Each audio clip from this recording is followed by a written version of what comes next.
Saka alam niyo po, etong si si Arman din, lahat binabanatan nito. Sa totoo lang nakikita ko lahat naman talaga binabanatan nito. Kahit wala na sa ano tawag dito, yung out of line na, yung yung OA na. Totoo yun. Nakikita ko siya, binabanatan niya yung mga politiko, kung sino man yung kanyang maisipang banatan, kung sino man yung kanyang maisipang questionin. Totoo yun. Bumabanat talaga siya kung kani-kanino. Ah, kaya yun nga yung yung mahirap dito sa mga taong to. Banat kayo ng banat, naging barangay tanod ba kayo? Naging congressman ka ba, mayor ba, kaya ba vice governor, governor? Naging senador ka ba para malaman mo kung gaano kahirap ang trabaho ng pangulo at kukwestiyonin niyo kung paano nangyari na merong mga ganyang korupsyon sa kanyang gobyerno. Eh di pa nga, si BBM ang kauna-unang presidente na nagpaimbestiga ng korupsyon sa sarili niyang gobyerno. Ginawa niya yan. Kahit na napakaraming pwede niyang makalaban, ultimo mga kapamilya niya, pwede niya makalaban. Ginawa niya yan para maipakita niya ang kanyang pagiging pata sa atin. Pero may nasasabi pa rin kay mga tukmul kayo. Talagang he is for the truth at yung training namin sa Philippine Daily Inquirer, love for the truth, love for country, ginagawa lang niya yan. Kaya kung meron di dapat nga, 'di ba, mas magaling kayong vlogger kaysa sa amin. 'Di ba? Kasi nga kayo may training kayo. May mga love for the truth pa kayo. Oy, bakit hindi niyo sabihin yung totoo? Bakit sarado ang mga mata ninyo? Sarado ang isipan ninyo kay PBBM na ang iniisip ninyo may corruption kay PBBM na ginagawa. Kahit na wala naman kayong makitang ebidensya, wala kayong maipakitang basehan ng inyong mga bintang kay BBM. Love for the truth for the country pa kayo nalalaman, puro naman kayo paninira, mga hayop kayo. man siyang masasamang sinabi kay President Bongbong Marcos, dapat hindi tayo maging balat sibuyas. Anong walang sinabing hindi maganda kay BBM? Eh kung ikaw kaya sabihan kitang tanga ka, Arman, tanga ka, kasabot ka sa korupsyon, hindi ba sasama loob mo? Kung sabihan kita na ginahasa mo ang pondo ng bayan, hindi ba sasama loob mo? Kahit hindi naman totoo? So, parang ninonormalize mo pala yung pagsasabi ng tanga kay BBM. Parang normal na lang sa'yo yung pagsasabi na, kasabot sa korupsyon niya.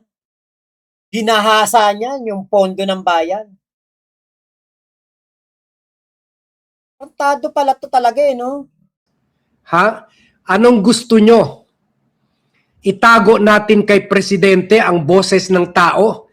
Itago natin kay Presidente ang katotohanan? Alam naman ni BBM yun, bobo!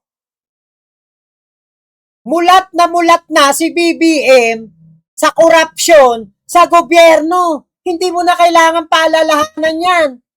Yan na nga ba'y sinasabi ko? Oo, hindi masamang maging independent.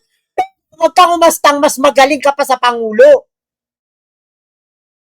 Huwag kang umasta na kaya mong gawin yung ginagawa ni PBBM. Huwag kang umasta na kaya mo iahon sa hirap ang bansang Pilipinas. Wala kang mapapatunayan at hindi ka makakarating sa narating ni BBM dahil ikaw ay tae lang, ipot ka lang kay BBM. Wala kang pantapat kay PBBM. Si BBM buong Pilipinas ang inaangat. Buong Pilipinas ang nakasalalay sa kanya.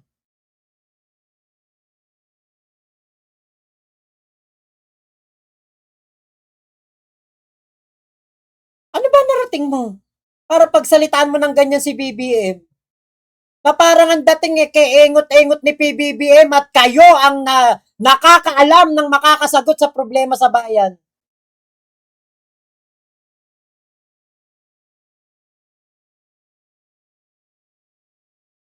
Tama 'yun, walang masama maging independent. Pero kung aasta ka na mas matalino ka pa kay PBBM, ah, wala, etchas ka lang.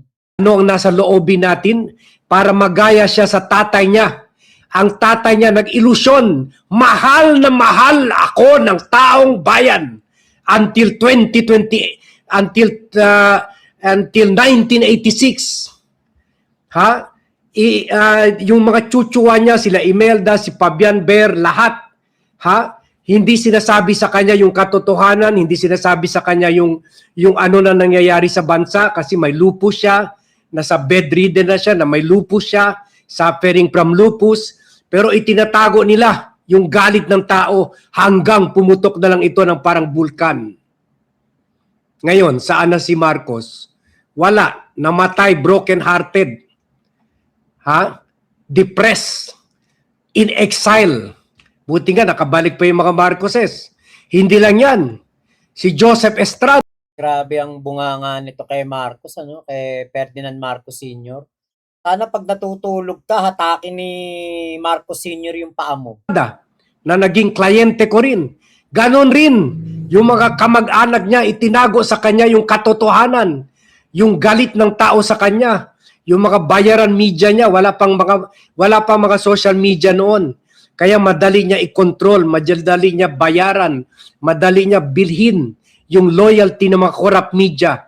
Until yun, pumutok na lang yung social volcano. Saan na si Erap? Si Erap. Wala na. So we don't want that to happen to President Bongbong Marcos. Hindi mangyayari kay BBM yan, yung mga pinapangarap mo na yan. Kasi iba yung tatay, iba si Erap. Oo, walang masama maging independent. Pero kung para magiging Madam Auring ka na rin, nahuhulaan mo na mangyayari sa hinaharap, isa kang malaking katarantaduhan. Ano ka, Madam Auring? Huwag ka mag-alala, hindi matutulad si PBBM sa mga sinasabi mo. Lalong-lalo na kay Digong. Dahil si PBBM, hindi naman nag-EJK. Hindi naman nagpagurgor ng napakaraming Pilipino. Bugok na to. So kung meron kang neutral vlogger, o hindi naman talaga very neutral ito si Christian Esguerra kasi medyo bias ito sa mga kakamping. Wala siya nakitang masama. Ni minsan hindi niya na-criticize ang si Leni Robredo o sino man leader ng mga kakamping. Ha? Pero independent na rin. At least hindi bayaran. Hindi bayaran sa mga Marcoses, hindi bayaran sa mga Duterte. Hindi bayaran sa mga Marcoses. Tangina, nagbibintang ka ng ganyan. Dapat, kung magbibintang ka ng ganyan, meron kang inilalatag na resibo. O eto, mga bayarang vlogger ni Marcos. Alam nyo, ang tagal nang nagsasabi dyan. Ang dami nang nagsasabi dyan. Bayaran ka ni BBM, bayaran ka ni First Lady, bayaran ka ni Martin. Alam nyo, hinahanap ko yung nagbabayad, sa totoo lang. Hinahanap ko po. Kung sino man yung mga nagbabayad sa vlogger, maniningil na ako. Baka mamaya, nakalagay pala pangalan ko dyan sa payroll. Hindi nakakarating sa akin yung pera. Yan ang lagi nilang sinasabi. May bayaran daw na vlogger si BBM. Ako daw, bayaran ni BBM, ni Lisa Marcos, ni Martin Romualdez. Inisin kunduling, wala naman akong matanggap. Kaya nga maganda, alam nyo, kung pag sinabi nilang bayaran, sabihin nyo kung sino yung nagbabayad at sisingilin ko. Tagal-tagal nang binibintang yun eh. Akin okay na yan eh. Kahit down the line sa pagkakilala ko sa kanya, yumabang na rin kasi parati niya ini-interview itong PR, hindi ko na lang banggitin yung pangalan, na pinaka-insecure na PR na sumikat lang sa pagka-PR dahil ang tatay niya ay kilalang PR na magaling man talaga. Magaling talaga.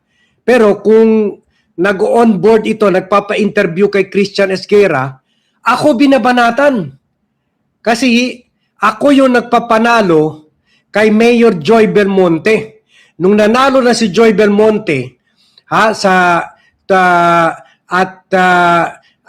umalis na ako, nag-retire na ako after nanalo si Joy, siya ang nag-take over. Insecure na insecure, takot na bumalik ako kay Joy Belmonte.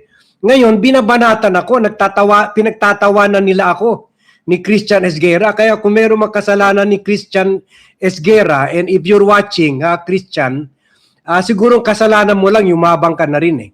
Yumabang ka na rin. I would like to have the old Christian return. Yung Christian na humble, na very critical sa mga issues, pero may pagka-humble. Hindi pa pareho ngayon, pero parang tumaas na rin ang ere. Kaya tuloy, nawala siya ng 8 to 9,000 since kahapon sa vlog niya. So, ang galit sa kanya ng mga Marcos loyalists ay sinabi niya sa vlog niya na dito sa mga nangyayari ngayon, sa flood control issue, nawalan tayo 800 billion sa time ni Duterte, pagpasok ni President Bongbong Marcos, nawalan tayo ng mas malaki, 1.2 trillion dahil sa gawa ng pinsan niya si Martin Romualdez. Oh, gago. Napatunayan mo ba? Ito ulitin ko ulit, walang masamang maging independent. Pero kung magbibitaw ka ng salita, na wala ka namang napapatunayan, ultimo nga ombudsman, hindi nga makapagkaso pa kay Martin Romualdez eh. Hugo ka ba? Oo, yan. Sige, independent kayo. Bakit? Para makapanglason kayo ng mga isipan ng mga tao. Hindi kayo independent, na totoo. Sinasabi ninyo independent kayo kasi wala kayong kulay ng politika. Pero, pagdating sa pagbibintang sa Pangulo, kay PBBM, kay First Lady at kay House Speaker Martin Romualdez, hindi kayo independent. May pinapanigan kayo. Putang ina, wala pang ang kaso si Martin Romualdez, sasabihin mo na ninakaw? Si Chis Escudero, si Mick Subiri, at si Saldico. Kaya sabi ni Christian, either tanga si President Bongbong Marcos or kasabwat si President Bongbong Marcos or both. Tanga at kasabwat or both. So tatlo yan. Either way, sabit si Presidente, tanga, kasabwat, or the third description niya, or both. Tanga at kasabwat. Di ba? Kaya magkakasundo talaga kayo ni Nak First kasi pabor ka doon sa kanyang sinabi.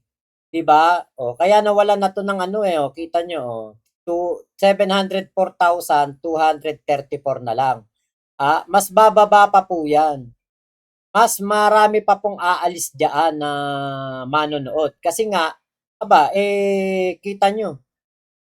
Sinabihan ng tanga at kasabwat sa pagnanakaw ang ating Pangulong Bongbong Marcos. Which is, yun yung maling-mali. Yun yung walang katotohanan. Kung nasabi na ng korte, convicted, BBM, Martin Romualdez, magnanakaw talaga. Nagbulsa ng napakalaking pera ng gobyerno. Yun. Diba? Pero yung ganyan, na wala naman kayong napapatunayan, kahit ang korte walang napapatunayan, bakit nyo tinatawag na magnanakaw yung mga tao? I leave that conclusion to you. Pero sa akin, tulad ng sinabi ko sa mga previous vlogs, paano ito nangyari from 2022, 2023, 2024, And pinaka most controversial 2025 kung saan talagang sumobra na yung pagkaabuso nila Romualdez. At doon pa lang nag-deliver si President Bongbong Marcos. Tarantado pala to eh, no? Martin Romualdez ka ng Martin Romualdez. Eh, ang ombudsman nga, hirap na hirap ngang makasuhan ng etong si Martin Romualdez eh. Ayun o, yung balita sa baba o, pinadidismiss na nga yung kaso kasi etong si Orly Gutesa bumaligtad na. Walang mapatunayan. Binayaran lang, pinangakuan lang na babayaran ng 150 million at bibigyan ng scholarship yung anak. Kaya nakumbinse, nasiraan at sabihing nag-deliver siya ng pera kay Martin Romualdez. Yan ang mahirap sa independent. Sasabihin ninyo independent kayo pero ang totoo, anti-BBM kayo, anti-Martin Romualdez kayo, anti-government talaga kayo. Yun ang totoo niyan. Sinasabi nyo lang independent kayo kasi wala kayong kulay ng politika. Wala kayong kulay ng ng politiko. Hindi kayo pula, hindi kayo dilaw, hindi kayo berde, hindi kayo asul. Pero yung isipan ninyo, masahol pa sa mga didilis. O, sobrang yabang din nga, Romeo Casibang. O, Armilin, ayan, mapagbintang, demonyo, judgmental. Grabe pala ang nito, hindi ko naman to pinanood eh. Kaya ngayong nire-reactionan ko, putya, ngayon ko lang napanood to na ganito pala tong tarantado na to. Alan Villa, hindi nga alam, kaya nga pinaiimbestigahan, di ba? Bobo ka ba? Huwag ka mga magtanga-tangahan dito. Kaya nga pinapaimbestigahan, hindi nga alam ni BBM, may tanga ka pala eh. Misiso, tama, anti-Marcos yung BAD na yan, kaya nakakabwisit manood dyan. Ako nga po, hindi nga po ako nanonood dyan eh. Julio Valiente, paano dumami followers niya ni Esguera? Lumabas ang tunay na siya. O yun nga po, kaya nga marami na pong nababawasan dito. BAD na tungak, panahon ni Pinoy nagsimula na ang flood control business. Felix Areha, ceasefire na po please, ang panalo po dito ay DD-shit. Ba't mananalo DD-shit dito? Paano nangyaring mananalo DD-shit dito? Wala pong mananalong DD-shit dito. Si Baklabe, ayan, hindi lang loyalista ang nag-unsubscribe, mga Pilipinong tama ang pag-iisip nag-unsubscribe. Yan ang mga mag-unsubscribe talaga dyan. Kasi yung mga bobong katulad nitong si BAD, hindi rin dapat talaga sinusuportahan yan.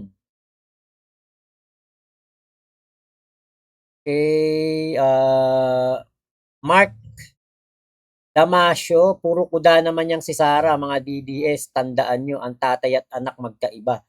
Kung sinasabi nyong may magandang nagawa yung tatay, pues iba ang anak. Tama. Wala nang bilang ang mga DDS, kaya bakit mananalo mga DDS dito? The King of Werewolf, lahat kayo ang tawag na bayaran daw, maski wala naman siyang proof. Enteng TV, hello po. Evangeline Camilosa, hambog. Si Christian Esguera. Imrlin, nagbintang na naman ng animal.